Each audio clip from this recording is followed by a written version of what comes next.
ఎన్నికల ముందు చాలా హామీలు ఇచ్చాం. మీరు ఇంటింటికి వెళ్ళారు.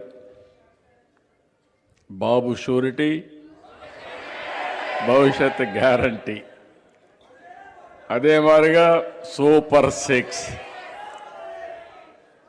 అదే మాదిరిగా అనేక విషయాలు చెప్పాను. నేను ఒక మాట చెప్పాను, నా మాటగా మీరు చెప్పండి, మీ మాట నేను నిలబెడతానని చెప్పాను ఆ రోజు.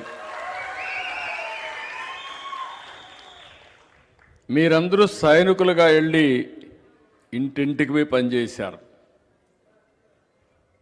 అయితే ఈరోజు పార్టీ కూడా ఆ గౌరవాన్ని నిలబెట్టుకోవాలి. మళ్ళీ